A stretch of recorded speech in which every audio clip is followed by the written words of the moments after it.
Assalamualaikum warahmatullahi wabarakatuh. Di sini saya akan mempresentasikan mata kuliah Hukum Bisnis, yaitu Sistem Hukum dan Sumber Hukum. Bab 1. Saya Anissa Dwi Apriliani, kelas akuntansi 20E. Yang pertama, definisi hukum. 1. Menurut E.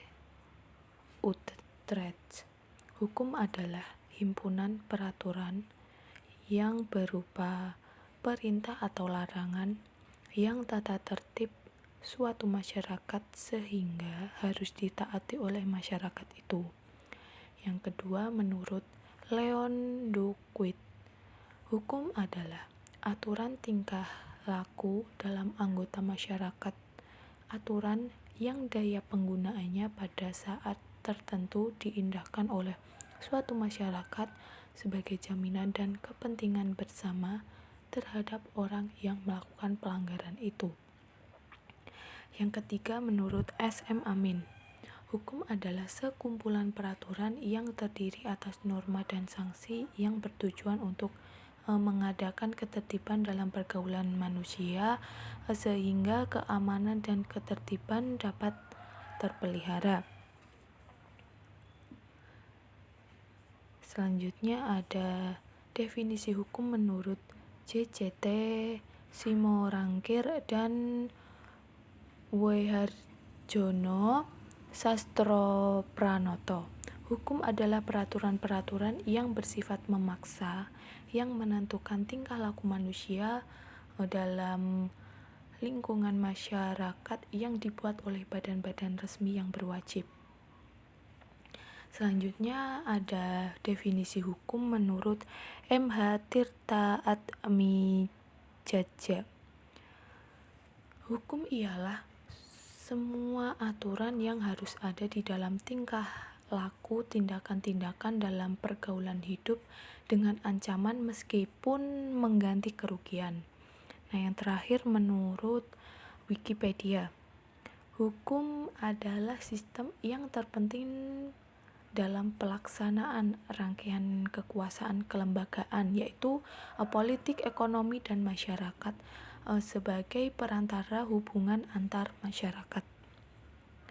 Selanjutnya ada unsur-unsur hukum. Nah, berdasarkan definisi yang telah dikemukakan para ahli, dapat kita tarik kesimpulan yang mempunyai unsur. Yang pertama ada serangkaian peraturan yang mengatur tingkah laku manusia dalam pergaulan masyarakat.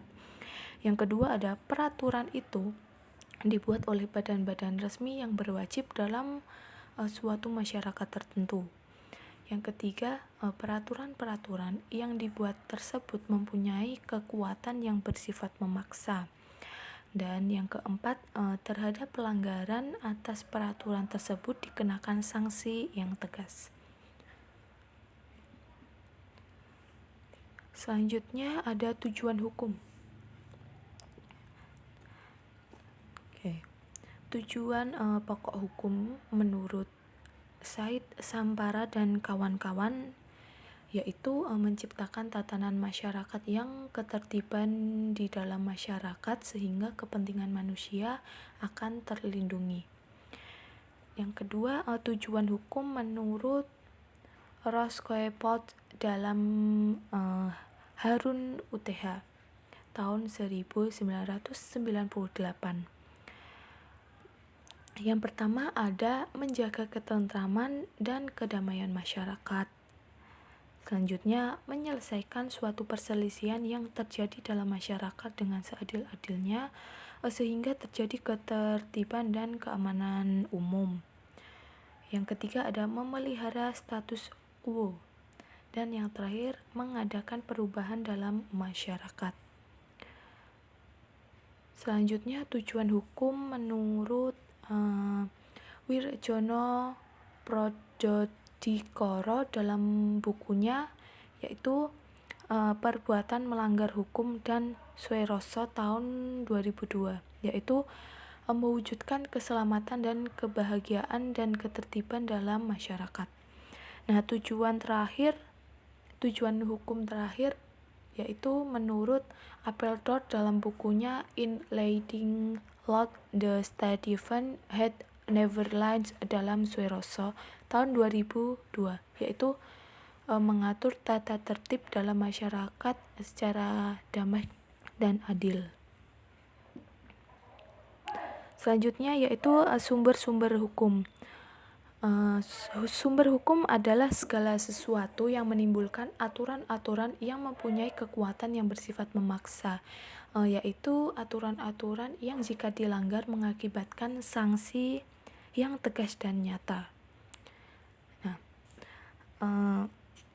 sumber hukum ada dua, yaitu sumber hukum material dan sumber hukum formil.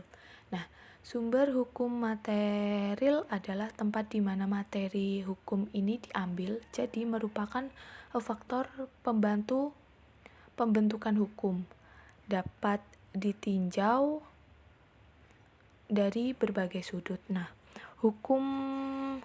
sumber hukum formil ini ada 5. Yang pertama ada UU atau undang-undang.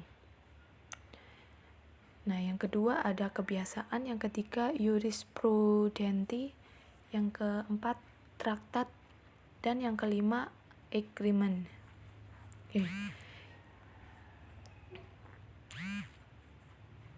Yang pertama ada UU atau undang-undang. Nah, undang-undang ini adalah peraturan negara yang mempunyai kekuatan hukum mengikat yang diadakan dan dipelihara oleh negara. Nah, undang-undang ini ada 2. Yang pertama ada UU formil. Maksudnya yaitu keputusan pemerintah yang merupakan undang-undang karena cara pembuatannya. Nah, undang-undang ini dibuat oleh Presiden dan DPR. Nah, yang kedua ada undang-undang material. Nah, undang-undang material ini adalah setiap keputusan pemerintah yang menurut isinya mengikat langsung setiap penduduk. Nah, selanjutnya ada kebiasaan. Kebiasaan adalah sumber hukum tertua. Nah, kebiasaan adalah perbuatan manusia yang tetap dan berulang. Selanjutnya, apa akibat hukum jika kebiasaan ini dilanggar? Nah, menurut pasal 3339, persetujuan tidak hanya mengikat untuk apa yang telah ditetapkan dengan tegas oleh persetujuan, tetapi juga untuk segala sesuatu menurut sifat persetujuan itu diwajibkan oleh kebiasaan. Nah, pengadilan tidak boleh menolak untuk memeriksa dan mengadili suatu perkara yang diajukan dengan dalih bahwa hukum tidak atau kurang jelas, melainkan wajib untuk memeriksa dan mengadilinya.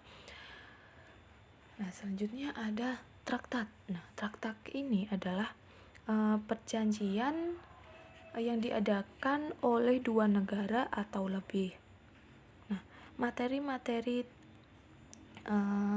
traktat yang pertama itu ada masalah-masalah politik atau yang lain yang dapat mempengaruhi haluan politik negeri. Yang kedua itu ada ikatan-ikatan sedemikian rupa yang mempengaruhi haluan politik negara. Dan yang terakhir ada masalah-masalah yang menurut UUD atau peraturan perundang-undangan harus diatur dengan undang-undang. Selanjutnya ada jurisprudensi. Jurisprudensi ini merupakan perjanjian dengan menteri lain yang hanya disampingkan kepada parlemen atau DPR untuk diketahui setelah disahkan oleh kepala negara. Nah,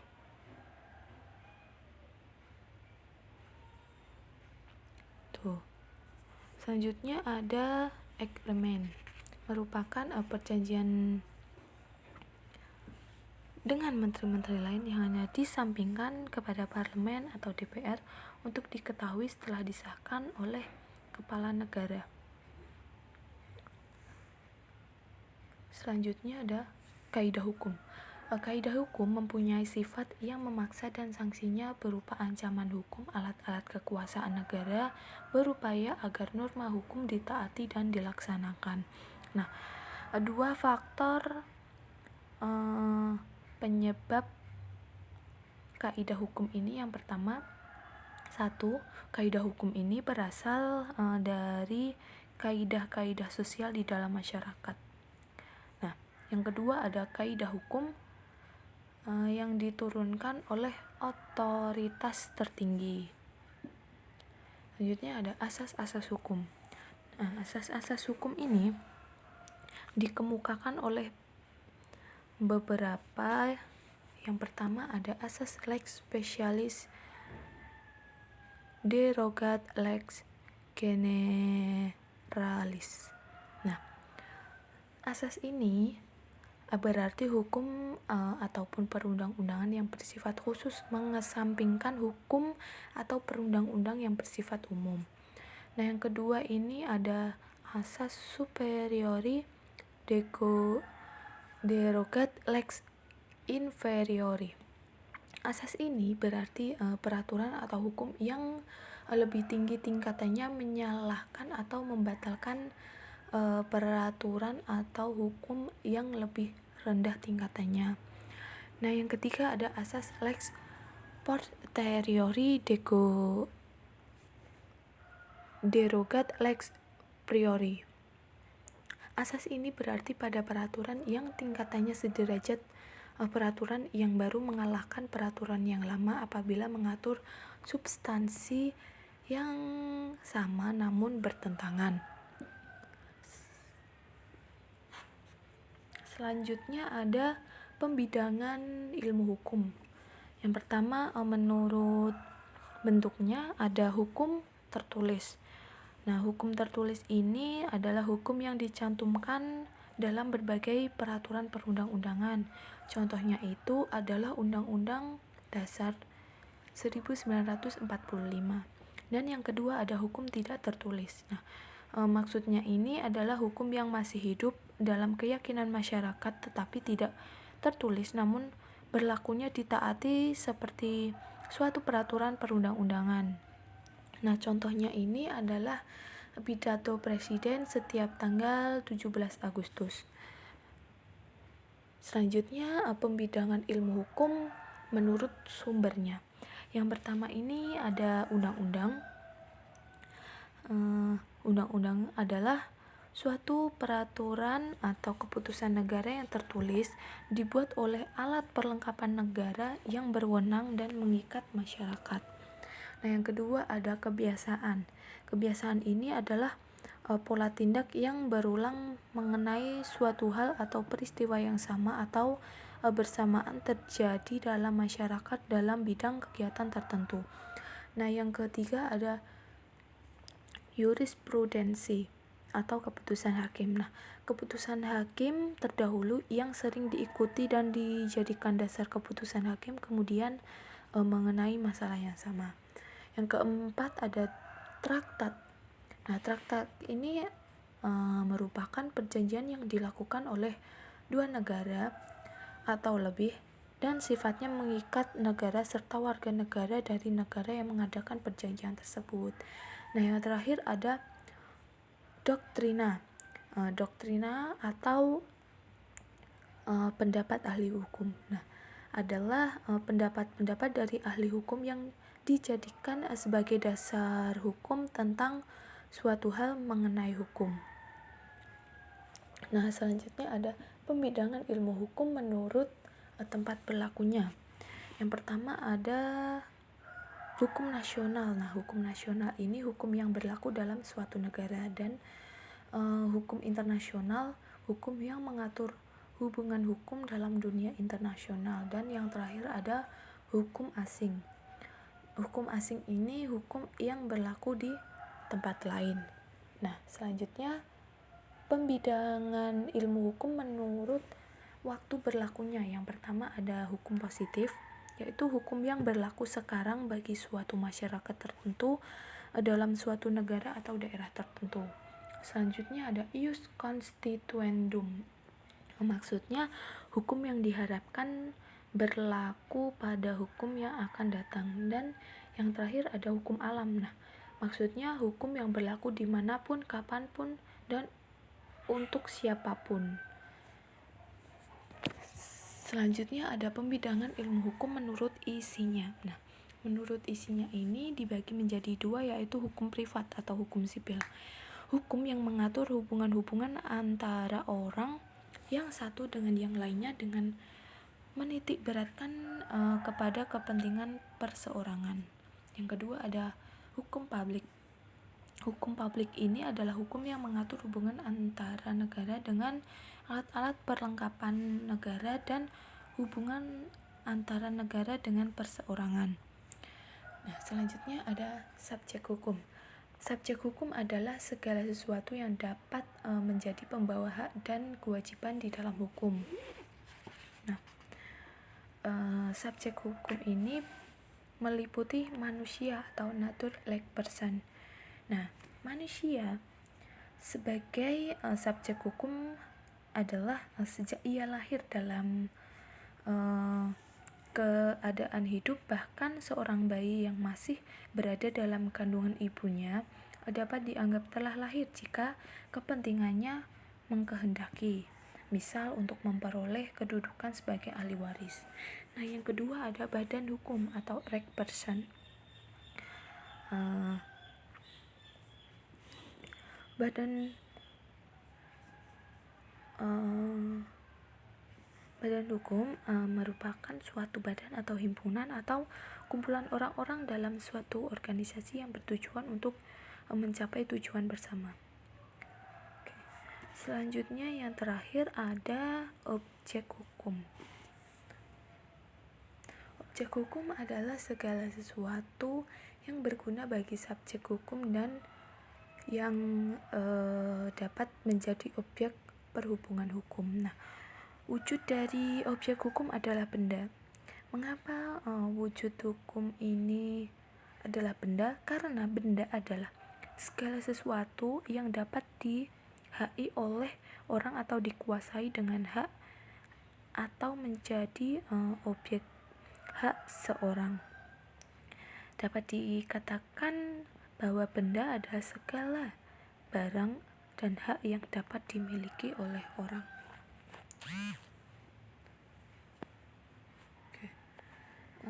Sekian presentasi dari saya. Terima kasih. Wassalamualaikum warahmatullahi wabarakatuh.